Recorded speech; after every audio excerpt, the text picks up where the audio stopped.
Marnin! Madman! Welcome to the India Explained podcast, recorded in London and San Francisco. One take, unscripted, no rehearsal.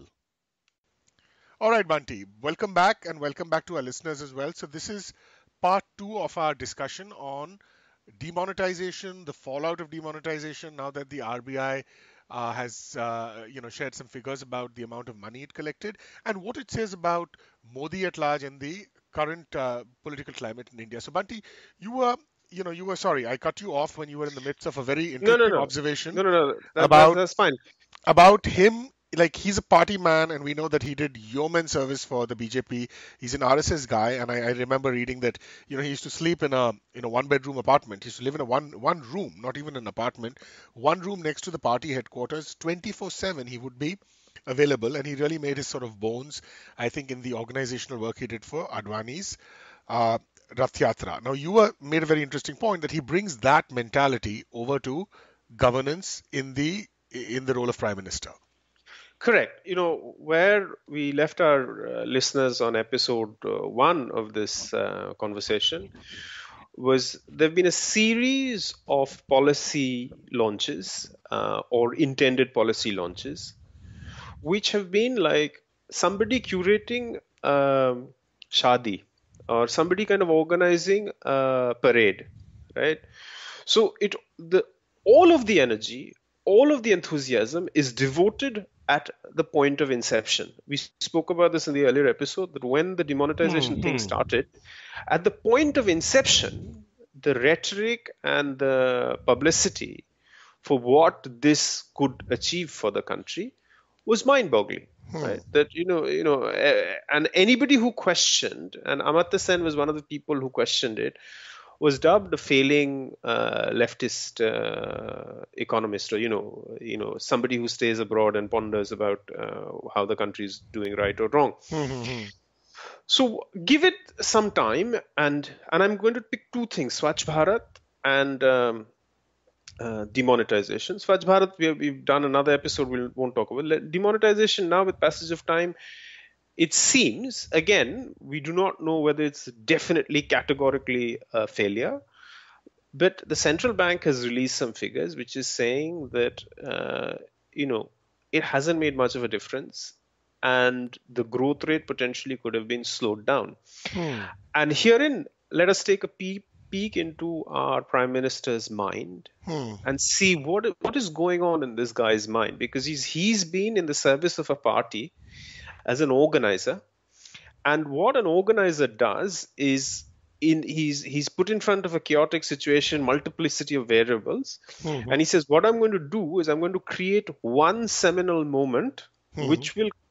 which will seem to everybody standing around as kind of some kind of redemptive moment, whether it's the Rath Yatra setting off, whether it's a particular group of people being inducted into a party. So it's the notion is his efforts and energy is focused at a moment, and that moment is all that matters, right? Right. Which Right. is in the policy speak, it's about launching the policy, and we've Right. seen this in new labor administrations here as well, where the whole energy was devoted to the launch of the policy, not the implementation, right?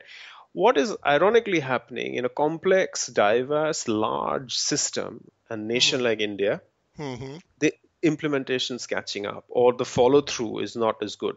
So my question to our listeners is that, put aside the moment, the ideological thing, right? Whether you support this party or you don't, Hmm. let's examine Narendra Modi the person, Hmm.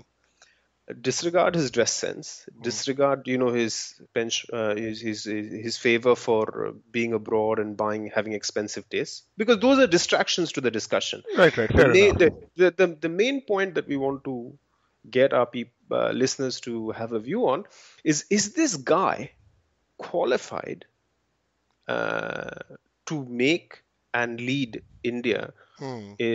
over the next 5 to 10 years. Now, the electorate who make this decision will never ever see use these kind of filters for him, right? Hmm. And the civil society and particularly media organizations have for quite a large section of the media have abandoned any kind of scrutiny. Hmm. What happens now is basically mudslinging, from both Hmm. ends. So I think I hope our conversation at least ignites that let's in a balanced way just scrutinize. Given the 3 4 policy initiatives that he's made, has Right. there been any policy initiative which he has started and implemented with Aadhaar's come off the rails because it went against the laws of privacy in the country? That is another thing that we can talk about later. So this whole implementation gap is a big thing, and nobody's saying it's easy. But Hmm. what Modi does is he walks into a room and says that I've got a solution for everything, and 9 to 10 months later you realize it's just a scam. A question is how long can you pull it off? Right. And I think, the understanding among a number of journalists is is that Modi's great instinct is for political survival and political flourishing. And I just want to mention a very insightful, superbly prescient piece that Sankarshan Thakur had written in 2002. He's currently with the Indian Express, I believe. He just shared it again. It was shortly in the aftermath of the Gujarat riots and the controversy. How at I think a BJP RSS, BJP gathering is also always an RSS gathering simultaneously, which was supposed to be, I believe there was a time when Modi was not really in favor either within the BJP or otherwise, and I'm sure that his political opponents and adversaries within the BJP were also looking for an opportunity to cut him down to size. He said that he has an instinct for seizing the moment, including unfavorable moments, and managing to work them to his advantage. Now, again, how that relates to the question of policy would be very interesting to see. I mean, I will certainly say that yes, he has a talent for things that catch the public's fancy. He's a gifted orator compared to Rahul Gandhi, who seems really lacking in energy. He's close to twice Rahul Gandhi's age, or the better part of twice Rahul Gandhi's age, and he just seems to have way more energy. And the way in which he managed to actually get the International Yoga Day to kind of be a media event, it was excellent. Few other things I want to just sort of quickly mention and be interested in your thoughts. That I think he's also benefited from a couple of things about which the BJP has been very good from a political and organizational point of view, whatever one's views on their ideology. One is that, interestingly and perhaps somewhat ironically, internally the BJP has always been a more democratic party than the Congress. Although now, with Modi and Shah in the ascendancy, it's actually starting to resemble the Congress, starting from the time of Indira Gandhi. The other point is that Modi's had, I think, or the BJP had the foresight to cultivate the diasporic Indian population, and the Congress, starting from Nehru's time, just really let the ball slip on that.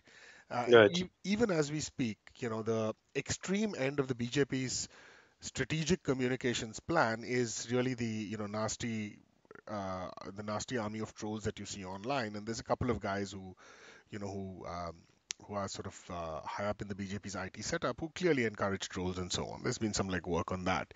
Uh, so the Congress doesn't need to go that way, but that's the extreme end of it. There's more generally, they seem to have a very effective kind of media plan. And to me, it's amazing that, all that one sees from the Congress are like, a few tweets, some half-hearted kind of response. So I think all of that will work to Modi's advantage. But again, the fundamental point about how it translates into policy does remain to be seen. Chalo, look, we've talked about this issue of demonetization. The core of what we are trying to do is we think with the media commentary available, we've assembled a point of view where demonetization seems to be faltering and failing. The final verdict is still awaited, but the kind of interim commentary seems to suggest that it hasn't worked as well as it should have. Our point here, and I think this, aside from demonetization, we are trying to scrutinize the mindset and the capabilities of our prime minister going forward. And Right, is he the kind of leader? right. And it is event management mindset the kind of mindset you need to lead the largest democracy on the planet? It Correct. may well be the case, but we just want to pose it as a question to our listeners, and that seems to me a note to end this discussion on. Perfect. All right, man. See you, and we'll be back soon to our listeners. All right. Take care. Chalo, take care. Bye bye. Bye.